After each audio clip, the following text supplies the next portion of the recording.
Welcome to the Nevis Newscast for today, Wednesday, February 28th, 2018. I am Bronte Swanston Hendrickson.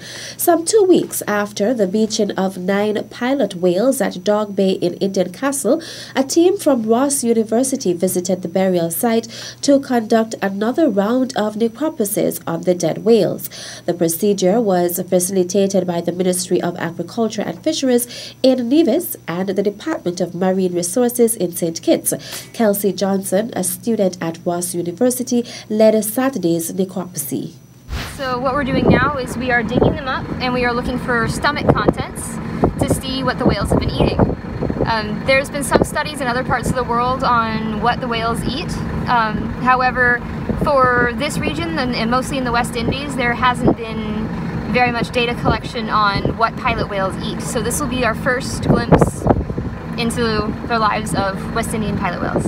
Though the whales were decomposing, the stomach contents were intact, and the primary finding were fish and squid. However, further testing will be done. We are working with the Department of Marine Resources, and we will be sharing our data with the Department of Marine Resources and with several professors at Ross University as well, to do some collaborative projects on what the whales eat and if we find any information about why they stranded as well. Karim Sadler of the Department of Marine Resources accompanied the Ross University personnel, and he noted that should beachings happen again, the department is already putting together a response plan that is intended to improve the success rate of a rescue.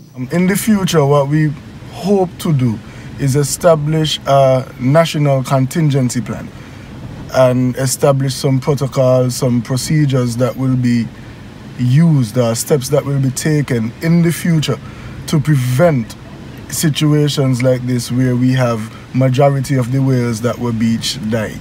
So in the future we're going to be calling on community groups and individual volunteers to come out and participate in the training in terms of what to do as a first responder in the event of a beaching in the future.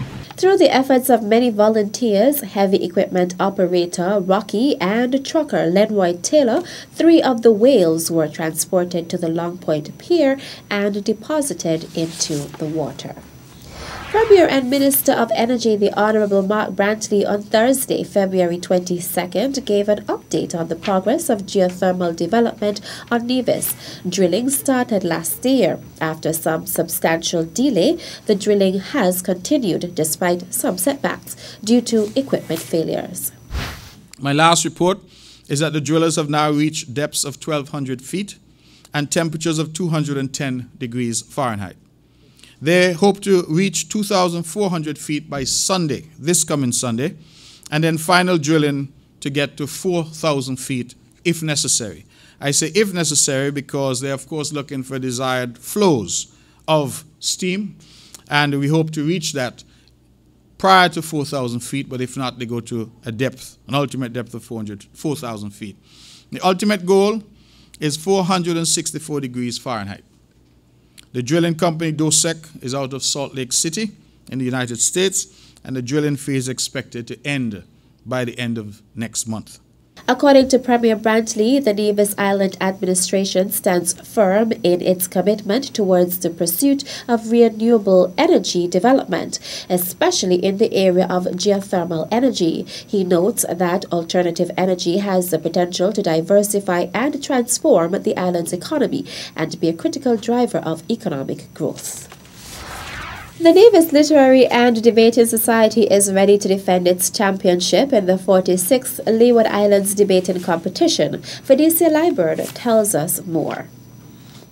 Earlier today, members of the Nevis Literary and Debating Society departed the island via the Vance W. Amory International Airport, headed to Anguilla to take part in the 46th annual Leeward Islands Debating Competition, scheduled to begin on Friday 2nd March through to Sunday 4th March 2018. Permanent Secretary in the Ministry of Education, Kevin Barrett, wished the Nevis team safe travels and encouraged them to do their best. Well, on behalf of the Ministry of Education and the Department of Education, we would just like to wish our debaters, our debating team, all the best. You did fantastically well last year, and I'm hoping that you will do the same thing this year. So we are sending you off with our best wishes, and we are hoping, as I said, that you will bring back that coveted trophy. I want you to concentrate, do all the preparations that you need to, because I know everybody will be gunning for Nevis this year, because we are #1, and we are hoping that at the end of the debating this weekend that you would all do very well, make yourself proud, make your families proud, make your school proud, and ultimately make Nevis very, very proud of what you would do in Anguilla. Once again, all the best, safe flight, and do have some fun as well, all right? You are taking a trip away from Nevis. We are sending you there to compete, yes, but do enjoy Anguilla, and I hope that you will also make a lot of friends. The Junior Minister of Education, the Honorable Troy Liburd, was also present at the Vance W. Amory International Airport to wish the debaters a safe flight. Nevis, the reigning champions, will take part in their first debate on Sunday, 3rd March. We'll be debating climate change supersedes crime and drug trafficking as the greatest threat to the stability and development of the Caribbean region. Our second debate, which will be on the final night, is black people's resentment and suspicion of white people is justified.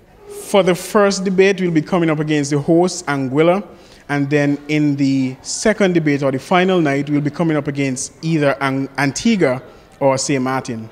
Williams, as well as Kejel Smithen, was also a part of last year's winning team. The debating team consists of Dilcia Burke, Tassai Pemberton, Lauren Lawrence, and Michael Maloney. The staff sponsor is Anselm Keynes. On Friday night, Antigua will come up against St. Martin to debate the topic, mental health issues among Caribbean adolescents have largely been ignored. On Saturday 3rd, Anguilla will come up against Nevis. The mood, climate change supersedes crime and drug trafficking as greatest threat to the stability and development of the Caribbean.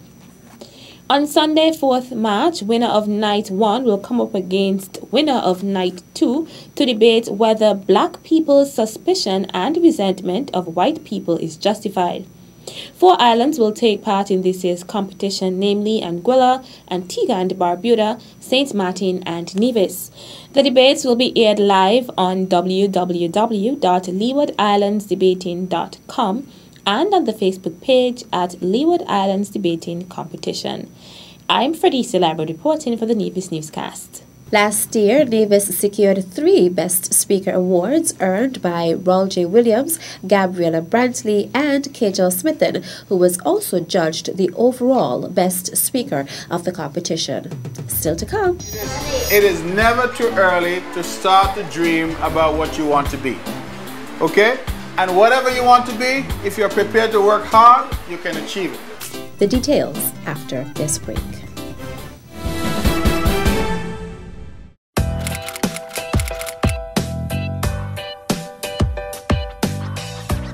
As Minister of Foreign Affairs, my work requires me to travel quite often. When abroad, I stay in touch with Nevis and all that is happening here by using the Nevis TV mobile app or logging on to nevistvonline.com. I suggest you try it as well.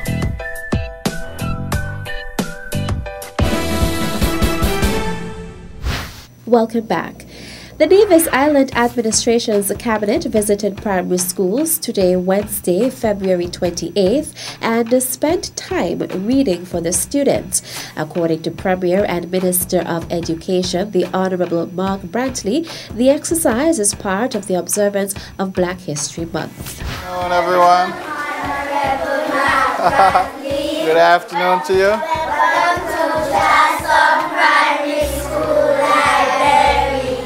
Thank you very much. Thank you for welcoming me.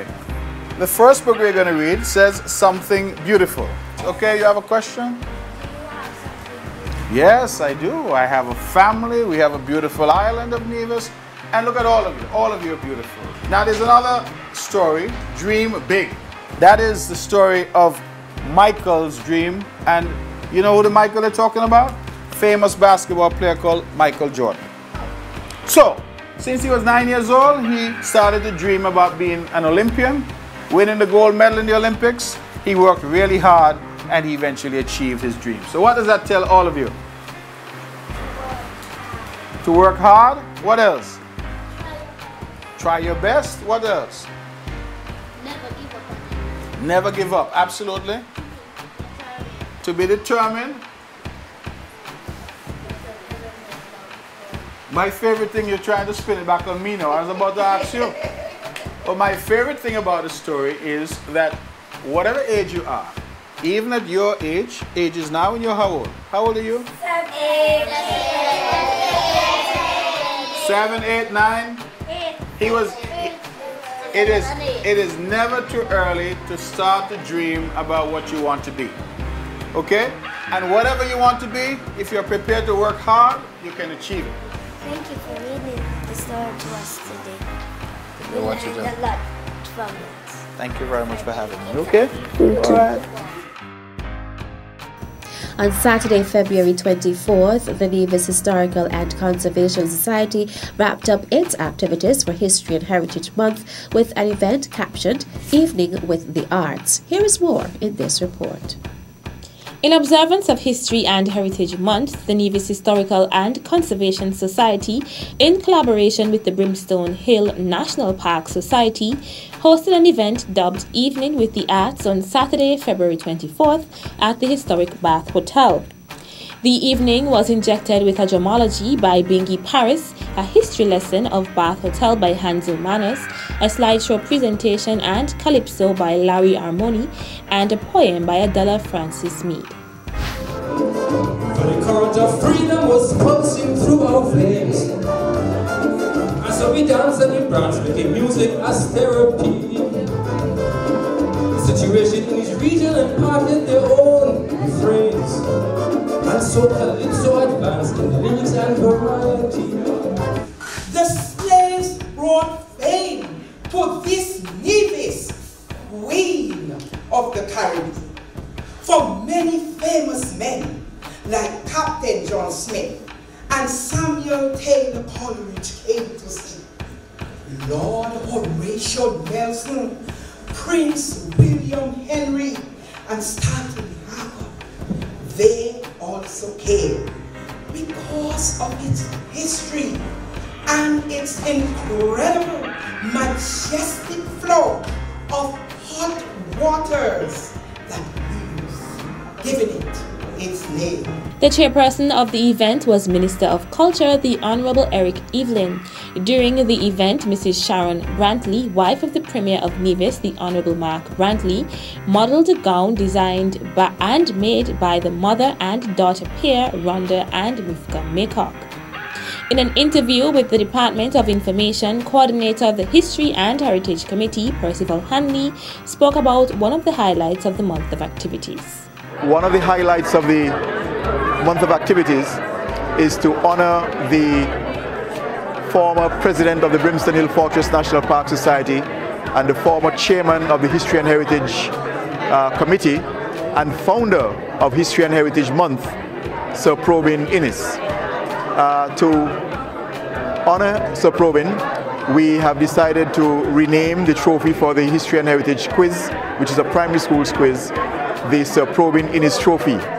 And also the lecture series, which we have, has also been renamed the Sir Probin Innes Memorial Lecture. Hanley spoke about the purpose of History and Heritage Month. We hope to keep extending this activity. In fact, when it started as a week of activities back in 2006. But because of the number of activities that became involved, it was extended to a month of activities. And we hope to continue that. We don't want to extend it beyond a month because a lot of work to put all these things together.